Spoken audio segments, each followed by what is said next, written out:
America is building a new missile shield. They're calling it the Golden Dome. And if it goes forward, it could be one of the most consequential defense investments in decades, with hundreds of billions in funding already being discussed. Some say it's political theater. Others see real urgency. Either way, history shows us one thing. When government spending scales up, smart investors pay attention. Because opportunities like this don't come around often. And when they do, they don't wait for certainty. They reward those who can read the signals early. In this video, we'll walk through the history behind big defense spending booms, what the Golden Dome project actually is, how it could impact markets, and which companies might benefit most if this shield becomes reality. For investors, moments like this are rare, not because massive government projects are unusual, but because the window to get ahead of them is often short. Right now, the early signs around the Golden Dome resemble patterns we've seen before.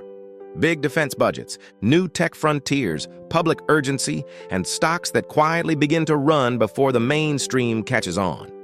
This isn't the first time a major government defense initiative has changed the investment landscape. In fact, history is full of examples where defense spending didn't just secure borders, it also ignited bull runs in overlooked sectors. Back in the 1980s, the Reagan administration dramatically ramped up military spending. Fueled by Cold War urgency, the defense budget soared. And that money didn't just strengthen the military. It helped companies like Lockheed and Northrop Grumman climb to entirely new levels in market value. Fast forward to the early 2000s. After the September 11th attacks, defense spending shifted toward homeland security. Billions poured into surveillance tech, cyber defense, and airport security infrastructure. Companies in those spaces didn't just survive, they outperformed the market for years, and go back even further, to the Korean War in the 1950s. The Defense Production Act gave the government sweeping powers to mobilize industrial output.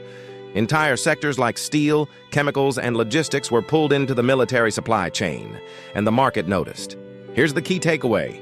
The market didn't wait for the first shot to be fired. It moved with the budget. Because when Washington writes massive checks, Wall Street looks for who cashes them. And that brings us to today's version, the Golden Dome. So what exactly is the Golden Dome? Trump calls it a next-generation shield, America's answer to Israel's Iron Dome. But the truth is, this isn't a simple copy. The Iron Dome is excellent at stopping short-range rocket fire. The Golden Dome? It aims higher, literally. This system is being designed to counter long-range ballistic missiles, hypersonics, even weapons launched from orbit. And it's not relying on just one solution. Imagine space-based interceptors, AI-powered kill webs linking satellites, warships, ground stations, and drones in real time. Directed energy weapons like lasers, built to neutralize entire swarms before they ever get close. The closest analogy isn't Iron Dome. It's Reagan's Strategic Defense Initiative, the one they used to call Star Wars. Only this time, the tech might actually work. And here's the headline investors can't ignore. The projected cost? Estimates range from $175 billion over the next 3 years to around $542 billion over 2 decades, depending on the system's final scale and technology stack. Of course, these projections hinge on political will, technological hurdles, and defense procurement cycles. Many experts suggest that while the vision is bold, its implementation could be slower or smaller than expected. Still, even partial realization would mark one of the most significant shifts in defense infrastructure in a generation. Now let's get to what most headlines leave out. This isn't just a defense story. It's an investment signal, a roadmap for where capital is heading next. Because when a government commits hundreds of billions to a single initiative, it sets off chain reactions that touch every layer of the economy. And the Golden Dome isn't just about missiles. It's about the infrastructure of modern deterrence. That means space infrastructure, semiconductor development, high-performance AI, secure cloud computing, even orbital manufacturing and advanced surveillance networks. It's not about trading the next defense name that pops on cable news. It's about understanding where policy-backed capital is going and getting there early. If America's definition of national safety is shifting from boots on the ground to sensors in orbit, then the tools that enable that shift are tomorrow's growth drivers. The Golden Dome isn't just a shield. It's a signal, a sign that national priorities are shifting into low Earth orbit. And portfolios with exposure to space-linked tech, secure data systems, and high-integrity AI may benefit long before the first interceptor is ever launched. Let's be clear, you don't need to panic. And you definitely don't need to go all in on anything with defense in the name. This isn't about reacting. It's about positioning. And that begins with knowing which companies are most likely to benefit from the Golden Dome project. Some companies have already been floated by defense insiders and policy experts as likely participants. SpaceX is expected to play a central role in deploying the satellite architecture for the Golden Dome.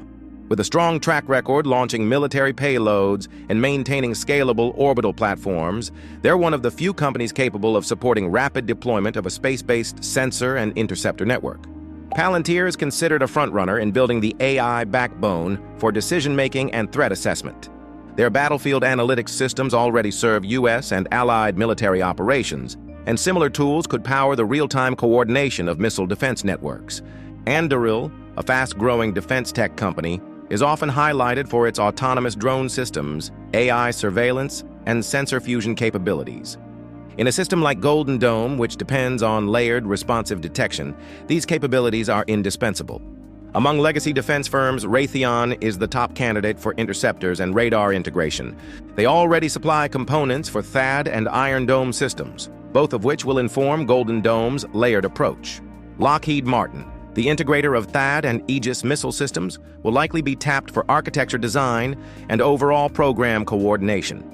Their expertise spans from missile intercepts to orbital platforms, giving them a strategic advantage. L3Harris contributes to resilient communications and sensor systems, essential for coordinating space-based and ground assets in a highly contested environment. Then, there are critical companies that haven't been explicitly named, but align perfectly with Golden Dome's requirements. Northrop Grumman is leading development in hypersonic interception, space tracking layers, and classified satellite programs. Kratos is advancing directed energy weapons and drone swarm defenses. Boeing brings experience in missile defense and space launch, while General Atomics is best known for its combat drones and railgun research. BAE Systems contributes key defense electronics and interceptor components across allied programs. The key isn't to treat these companies as a checklist. It's to understand the architecture of this new ecosystem, the domains it touches, the tech it demands, and then position accordingly.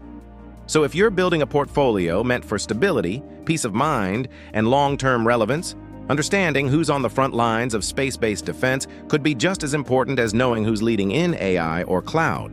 Because in this case, they may turn out to be the same players. And if there's a company you think should be on this radar, let me know in the comments. I'm always curious what other sharp investors are tracking. The Golden Dome might sound like a defense fantasy, but if even half of it gets built, it could mark a once-in-a-generation shift in how nations defend their people and how investors defend their future. Because the most resilient portfolios, they don't chase conflict. They quietly align with how peace is maintained. And if you saw my last video, 2025 market's a mess, but here's why I'm buying, you already know the signs. This is just a new chapter of the same story. Because when governments move billions without blinking, that's not politics. That's policy-backed capital in motion. And that's a signal hopeful investors should never ignore.